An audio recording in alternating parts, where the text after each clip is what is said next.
पहले तो ये पूछते हैं कि बार्बर, हेयर स्टाइलिस्ट, नाई, इन तीनों में क्या फर्क है? या क्या ये ऐसा है कि नाई जो है पुराना वर्ड है, अब नहीं यूज करते हैं, डिसरिस्पेक्टफुल मानते हैं? नहीं, नाई अगर मैं अपने उससे जानता हूँ जितना, नाई ये रिलीजन में है, मतलब हमारे समझ रहे हो, एक हिंदू के रिलीजन में इसको लिया जाता है नाई। हाँ। कि जो कि मुंडन करता है, जो बच्चे पैदा होते हैं उनका मुंडन करना हो गया, ठीक है। और मतलब ज़्यादातर इसी चीज़ में रिलीजन में, जैसे अब बहुत सारे ऐसा भी होता है कि अब कोई अच्छा काम करते हैं तो नाई को देने जाते हैं, पैसे देने जाते हैं, ये पहले वाले का था। हाँ, तब के टाइम पे तो नाई उस लेवल पे बोला जाता है, उनको इस चीज़ का दर्जा दिया जाता है, तो इसलिए नाई हो जाता है। अब उसके बाद अपना जो अभी आ जाता है बार्बर होता है, जो मेंस हेयर ड्रेसर होता है मेनली, बार्बर उसको कहते हैं। और जो हेयर स्टाइलिस्ट होता है वो यूनिसेक्स में आ जाता है, जिसमें वो दोनों काम करता है। तो आप दोनों हेयर स्टाइलिस्ट हो? ये बार्बर है। अच्छा। हाँ, और आप मैं हेयर स्टाइलिस्ट। अच्छा। हाँ जी। तो आपने क्या ट्रेनिंग करी ये काम शुरू करने के लिए? कौन से स्कूल में गए, और उससे पहले ये आइडिया कैसे आया कि भाई मैं ये वाला काम शुरू करता हूँ? ऐसा था कि वैसे तो मैंने एनरिच करके है, एक मुंबई में एकेडमी है, सलोन भी है। हाँ। तो मैंने स्टार्टिंग वहां से की थी, जो कि मेरा एक फ्रेंड है उसने मेरे को आइडिया दिया था। तो उन्होंने क्या देखा आप में ऐसा कि ऐसे कि चलो जॉब नहीं, ये काम कर ले? एक्चुअली मैं फ्री रहता था उन टाइमों पे, तो मैं कुछ सोच रहा था कि जॉब करनी है कुछ। तो एक फ्रेंड था मेरा, शायद वो आज नहीं है इस टाइम। हाँ। तो उसने मेरे को एक आइडिया दिया था कि अच्छा है, हर चीज पर्सनैलिटी वाइज है आपका, ठीक ठाक जाना है और अच्छी लेवल पे काम है आपका। तो उन्होंने कहा था कि स्टार्टिंग जो होगी वो आपकी कोर्स से होगी। तो वो उनके फ्रेंड थे जिनका कोर्स था। तो अब ये नहीं पता मेरे को, ठीक है, उन्होंने जो भी रास्ता दिखाया तो वो मेरे को सही लगा। तो उस दौरान मेरे को लगा कि ठीक है, चलते रहते हैं। ओके। और कुछ टाइम तक, एक मिनट, थोड़ा इस कोर्स में एग्जैक्टली क्या फीस थी, क्या सिखाते हैं कोर्स में? किसी मॉडल के बाल काटते हैं, मैनिकिन के बाल काटते हैं, कैसे सिखाते हैं, थोड़ा बताओगे? तो बेसिकली वैसे फीस तो आज की डेट में तो काफ़ी है। वो टाइम में मैंने जो फीस करी थी समथिंग 40,000 समथिंग थी। ये आपका होगा 90 नहीं, ये आपका समथिंग 2012 या 2011 के आसपास की बात है, जिस दौरान मैंने किया था उनके साथ। तो बाकी डमी के ऊपर सिखाया जाता था उन टाइम, ऐसा कोई बहुत ज़्यादा नहीं था। आज की डेट में जो अगर कोर्स होता है तो वो रियल होता है, और डमी का ऐसा कोई सीन नहीं है उसका। तो डमी मतलब ये कैसे सिखाते हैं कि कैंची को ऐसे पकड़ना है, काटना कैसे है, कुछ टेक्निक बताते हैं? वो सबसे पहले थ्योरी बताते हैं। थ्योरी अपना चलेगा तो 3 से 4 महीने का ऐसा कोर्स होता है, 6 महीने का मैक्सिमम। तो जिसमें थ्योरी भी होती है, उसके बाद प्रैक्टिकल होता है। प्रैक्टिकल एक्चुअल लोगों पे होता है? हाँ जी। तो जब कभी हम सैलून में जाते हैं और कोई अवेलेबल नहीं होता, जो थोड़ा डरा हुआ सा होता है, वही प्रैक्टिकल कर रहा होता है? नहीं, ऐसा नहीं। उधर नहीं कर सकते ना, ऐसे हाई एंड सैलून में ये सब आप फ्लोर पे नहीं खड़े हो सकते। अच्छा। जब तक आप परफेक्ट नहीं हो तो आप फ्लोर पे नहीं जा सकते हो।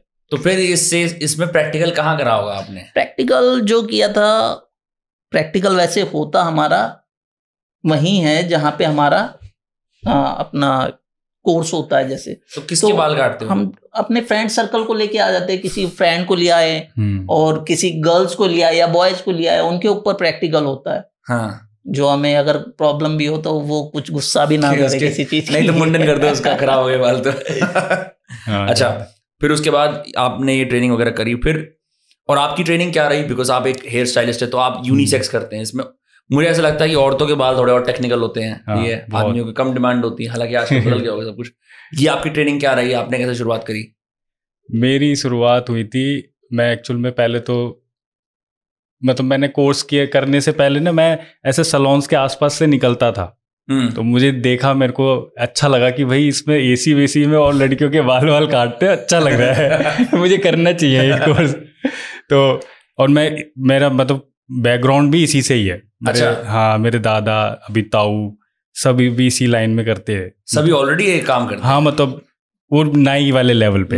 हाँ, तो वो करते थे। तो मुझे ऐसा कोई वो भी नहीं था कि घर वाले मना कर देंगे कि नहीं करना है ये वाला कोर्स। तो जब मैंने ये सब कुछ देखा तो मैंने अपने घर वालों को बोला कि ये करना है, क्योंकि मैं पढ़ाई में इतना ज़्यादा अच्छा रहा नहीं, तो उन्होंने भी हाँ बोल दिया चलो करो। तो मैं उस टाइम पे मैंने ना जावेद हबीब से कोर्स किया था, तो सबसे अच्छा कोर्स वहीं पर ही हुआ करता था। थूक दिया था लेकिन उस टाइम तो वो नहीं था, वो फेमस था, बहुत अच्छा फेमस, और उसकी अच्छी रेपुटेशन थी। उस टाइम पे बहुत सारी ब्रांचेस भी हुआ करती थी। तो मैंने वही नेट पे सर्च वर्च करके अपनी रजिस्ट्रेशन करा दी। तो अब वहाँ पर सिखाने का तरीका, स्टार्टिंग तो सीजर को पकड़ के 1 हफ्ते तक तो सिर्फ ऐसे ही चलवाते हैं, हाँ, कि जिससे आपका ये थंब ना बिल्कुल स्ट्रेट रहे और बैलेंस अच्छा रहे। अच्छा, और हम जो नॉर्मल स्टेशनरी की दुकान से सीजर लाते हैं उससे बाल नहीं काट सकते ना? वो सीजर अलग होती है, उसमें फ्रिक्शन ज्यादा होती है। हाँ, वो हाँ कह सकते हो, उसमें बहुत अच्छी पता नहीं क्या टेक्नोलॉजी होती है, लेकिन वो फिंगर्स के साथ अच्छा काम करती है। मतलब आप हाथ में कंफर्टेबली पकड़ सकते हो, नॉर्मली सीजर नहीं पकड़ सकते। अंगूठे से पकड़ते हैं आप लोग? नहीं, ये वाली फिंगर में, इस वाली फिंगर में मेन इसी में चली जाती है वो। क्या दो स्टाइलिस्ट की टेक्निक अलग अलग भी हो सकती है? बाल नहीं हो सकती है। एक जो पहले वाले बार्बर थे सारे वो सीजर ऐसे पकड़ते हैं। आजकल के जो पीछे की तरफ, अगर जैसे मैं सीजर दिखा सकता हूँ उसमें कैसे पकड़ने का स्टाइल है। हाँ, बहुत स्मूथ है ये। जैसे आप पकड़ रहे हो तो ये पकड़ने का तरीका इसका बिल्कुल भी नहीं है। क्या तरीका पकड़ने का, अगर आप दिखाओ? मेनली इसको ये कौन सी फिंगर बोलते हैं, इस पे दिखा दो। हाँ, इस वाली फिंगर में ये डाल के इस तरीके से रखना होता है इसको। ओके, हाँ, ये इसका सबसे मेन पार्ट भी है कि कुछ लोग, मैंने हेयर ड्रेसरों को भी देख लिया, वो इस तरीके से सीजर पकड़ते हैं। हाँ, ये बिल्कुल गलत तरीका है। सीजर हमेशा ये वाला तरीका पकड़ते हैं। ये फिंगर अगर इस पे टच होती है ना तो बहुत अच्छी बात है। हेयर कट सबसे अच्छा होता है इस तरीके से रखने से। लोग ऐसे कर रहे होते हैं, बड़ी खूबसूरत सुनहरी गोल्डन कैंची है। ये तरीके से कर रहे होते हैं। अब ये तरीका तो मैच नहीं करता, हमेशा इसके ऊपर रहना ही चाहिए। समझ रहे हो? तो आपको ये इस तरीके से रखना है मिलने के लिए। हाँ, समझ गया। अब इसमें भी ये होता है कि हिलना नहीं चाहिए। चलाते हो नहीं चलाते? हाँ, चलाते हो ना। बहुत सारे लोगों में वहम रहता है खाली कैसे होती है सब प्रैक्टिस।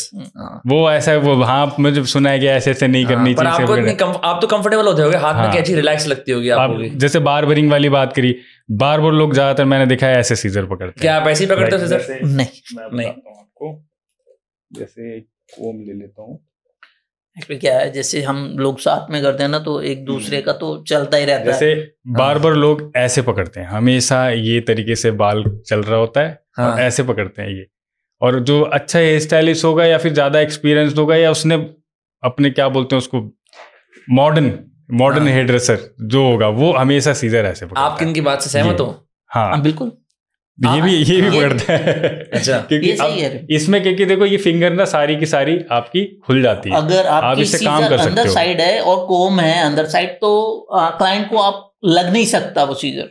अच्छा, इसका लगने का देखो, ये इसके साथ कवर हो जाती है, देख रहे हो? अब ये यहाँ पर रहेगी और ये चलेगा हाथ, ये अब पूरा फ्री है हाथ, मैं इस पे चला सकता हूँ। आपकी बाहर है तो क्लाइंट को लग वैसे नॉर्मली अब इस तरीके से चलाने में डिफिकल्ट है। देखो इसमें सीधे मतलब घुमा पाओगे लेकिन उस तरीके से नहीं। क्या अद्भुत स्किल है। ये चलो उस बात पे वापस आते हैं। आपने जावेद हबीब के यहाँ फिर ट्रेनिंग करी, फिर उसके बाद कैसे लगा कि फिर उन्होंने हमको इंटर्नशिप देते हैं। इंटर्नशिप भी वो अपनी क्वालिटी पे होती है। आपको पता होगा हर प्रोफेशन में, कोई भी स्किल प्रोफेशन होता है, आपको अगर आप अच्छा कर पाते हो तो आपको जल्दी मिल जाती है जॉब, नहीं तो नहीं मिलती। मेरा अच्छा चांस था, मैंने अच्छा परफॉर्मेंस दिखाया तो मुझे तुरंत जॉब मिल गई। तो मैंने फिर एक लोकल सैलून पे जॉब किया है।